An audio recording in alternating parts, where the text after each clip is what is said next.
Muy queridas amigas y amigos, queridos hermanos, el tiempo de Pascua queda coronado con la celebración del domingo de Pentecostés.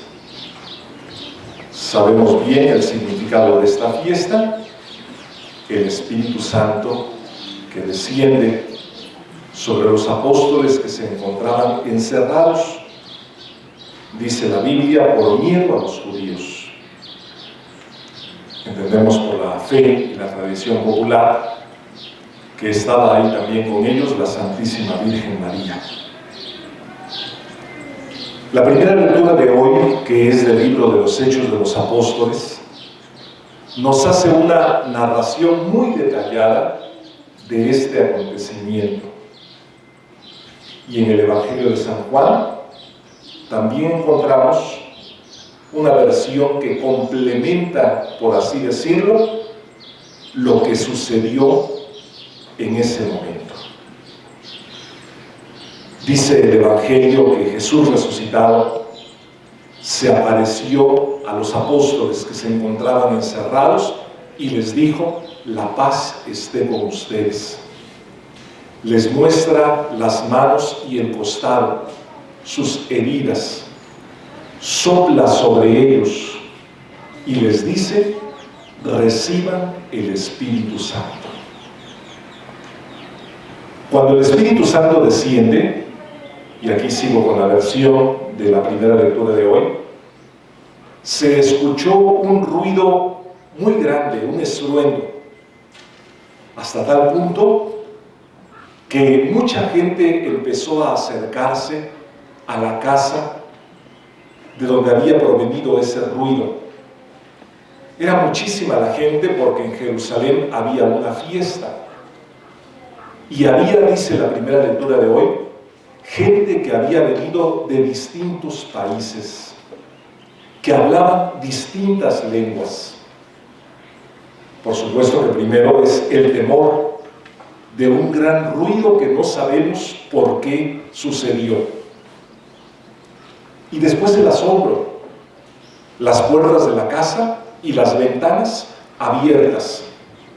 Y los discípulos que ahora sí valientemente empiezan a predicar las maravillas de Dios.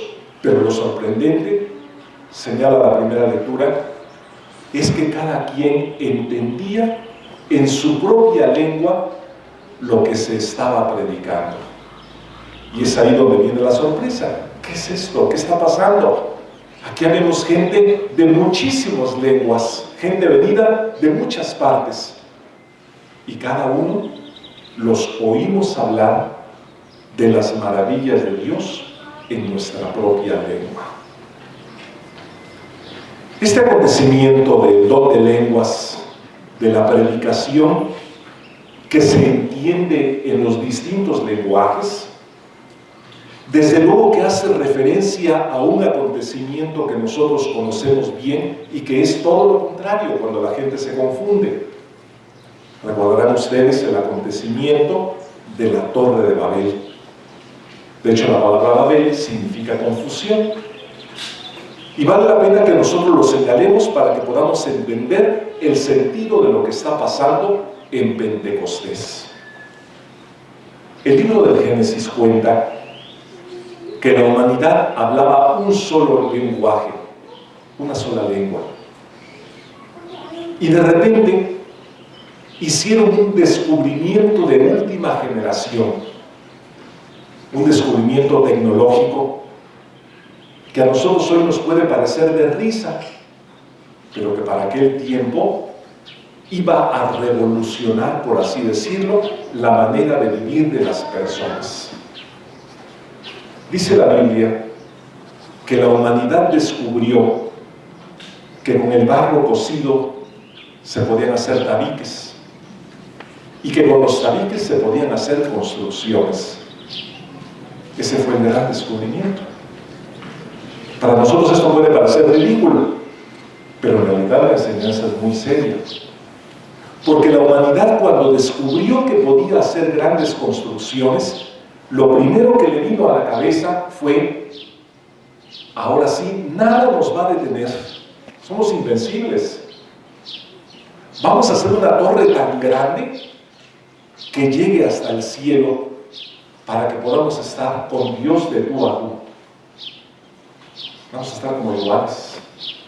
Es decir, podremos estar a la altura de Dios. Ese fue por así decirlo, la conclusión de la humanidad de sentirse con poder para igualarse a Dios. Empezaron la torre, cuenta la Biblia, y de repente empezaron a confundirse sus lenguajes, ya no se entendían. Y aquel proyecto que parecía tan maravilloso, tan imponente, aquella torre tan impresionante que iba a llegar hasta el cielo, cuenta la Biblia que no se pudo realizar porque ellos no se entendían. Los tabiques se les caían de las manos y entonces el proyecto se vino para abajo. A ver si podemos entender las diferencias. En Babel, la humanidad se siente Dios.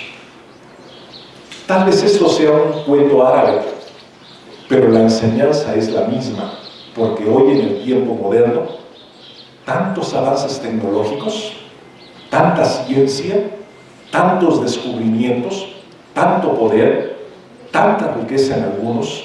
¿Quién necesita a Dios? ¿Para qué lo necesitamos? Si casi la humanidad siente que es capaz de crear la propia vida. Un Dios que se presenta como un Dios creador es inútil en un mundo moderno y tecnológico como el nuestro.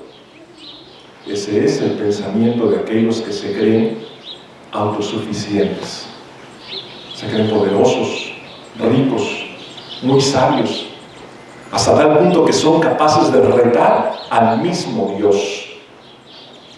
No te necesitamos, nosotros solitos lo podemos lograr. Pero la Biblia da la conclusión: cuando las personas nos sentimos Dios, lo único que hacemos es dividirnos, y los proyectos que pueden ser buenos y maravillosos se nos caen de las manos. ¿Cuántas familias hay desbaratadas? Cuando nosotros creemos que no necesitamos a Dios y que solitos podemos dirigir el hogar y tomar decisiones, y que somos tan poderosos y tan influyentes y tan ricos que no hace falta que nadie nos oriente lo que nosotros tenemos que hacer. Nosotros solitos lo podemos, nosotros solitos lo sabemos. ¿Quién necesita a Dios en la familia? Y aquel que podría ser un proyecto maravilloso de hogar se viene abajo, se derrumba. Y como esto, muchísimos ejemplos. Ustedes y yo conocemos ejemplos de gente ensoberbecida, engrandecida.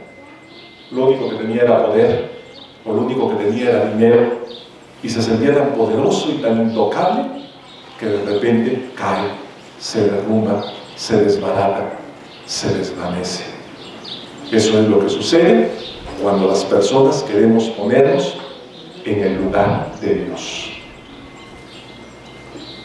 Como un antídoto para la soberbia, San Pablo en la segunda lectura tiene una frase que es tan simple que pudiera parecer pues tan increíble que eso pueda ser la solución a nuestra soberbia. Recuerdo mucho que en el Antiguo Testamento hay una historia de un leproso que era muy poderoso, era muy rico, era un funcionario real, pero que estaba enfermo de lepra, pues, y que va a ver al profeta Eliseo para que lo cure. Y el profeta Eliseo ni siquiera se digna salir de su casita. Le manda a decir con un ayudante que tenía a este hombre que venía con muchos regalos y con mucho poder y con mucha ostentación: mira, dile al etíope que se bañe 7 veces en el río y va a quedar curado de la lepra. Aquel hombre se sintió ofendido. Era tan rico y tan poderoso, tan influyente, como es que ni siquiera lo hubieran sabido a recibir, porque el profeta ni siquiera se dignó mirarle. Sabiamente, uno de los secretarios que le ayudaba le dijo: mira, si el profeta te hubiera mandado una cosa muy difícil, seguramente la hubieras hecho. Solamente te mandó que te bañaras 7 veces en el río, hazlo. Lo hizo y quedó curado de la lepra.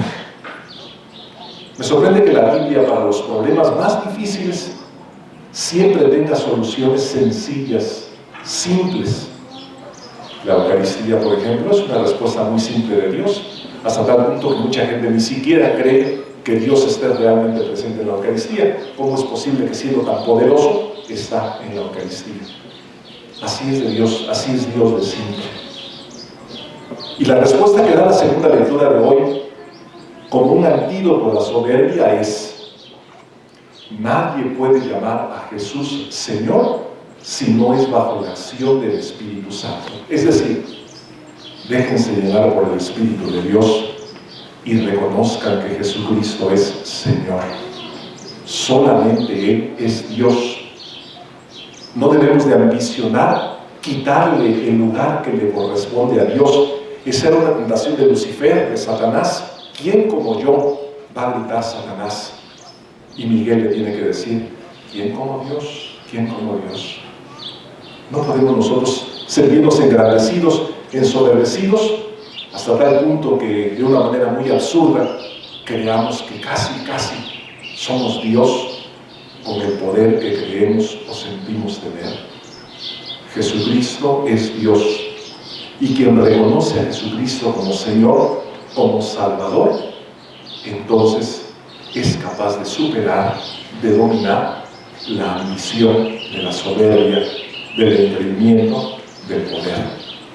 Somos capaces de ser más sencillos, más amables, más atentos, más cordiales, y sobre todo con las personas más necesitadas, en lugar de sentirnos así la gran cosa y de andar así por la calle como si el mundo ni siquiera los mereciera.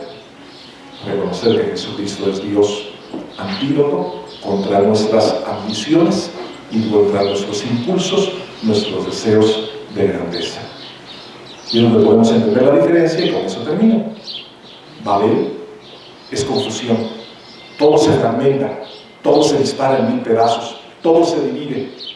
Pentecostés es unidad. Los que hablaban muchas lenguas, los que eran de distintas partes, de repente se reúnen en torno a una misma fe y son capaces de proclamar las alabanzas al Dios verdadero. Y esto es lo que podemos hacer nosotros en esta misa.